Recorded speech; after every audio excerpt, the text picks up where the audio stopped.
Assalamualaikum warahmatullahi wabarakatuh.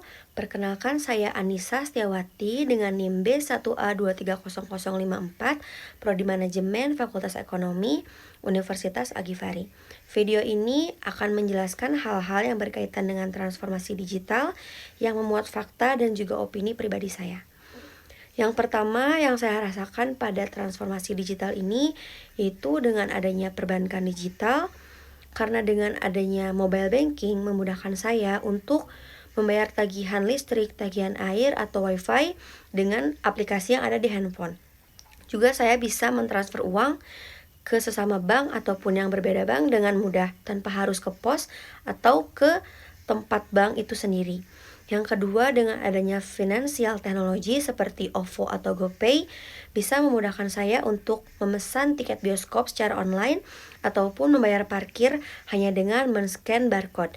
Lalu selanjutnya, saya bisa berbelanja online tanpa harus mendatangi toko tersebut. Saya bisa tinggal scroll handphone aja. Lalu sistem pembayaran juga ada cash on delivery atau melalui bank juga.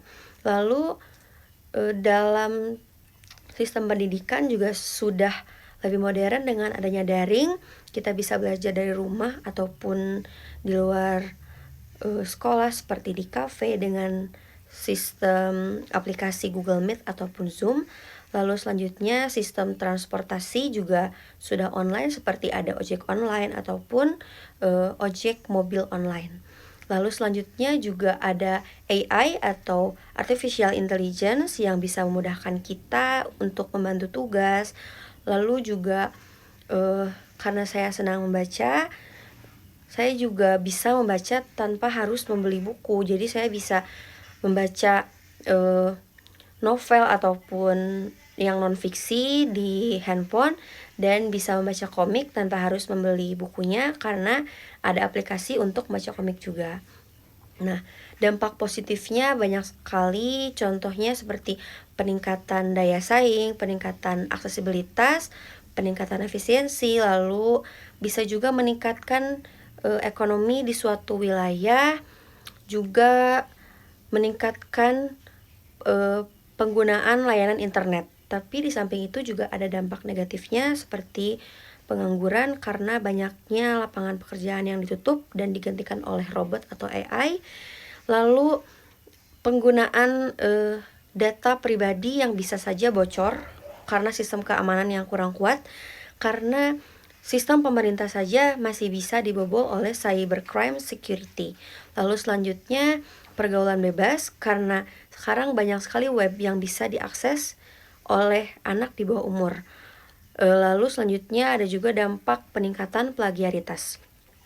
Tapi di era transformasi digital ini kita mempunyai banyak peluang seperti peningkatan produktivitas, kita bisa memperluas pasar, lalu kita bisa bahkan menciptakan lapangan pekerjaan sendiri dan juga bisa peningkatan inovasi bisnis. Nah, tapi di era transformasi digital ini menurut saya kita dan bangsa Indonesia itu harus beradaptasi supaya tidak ketinggalan dan bisa mengikuti zaman agar Indonesia itu bisa lebih berkembang dan maju. Tapi kita juga harus mempunyai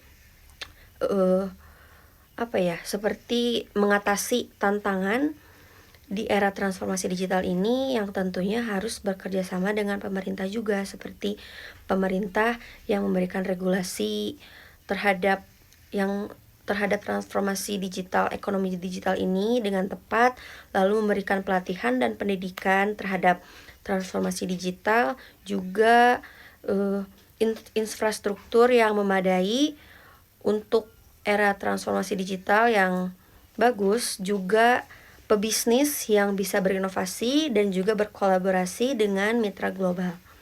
Terima kasih. Sekian dari saya. Mohon maaf bila ada yang kurang. Wassalamualaikum warahmatullahi wabarakatuh.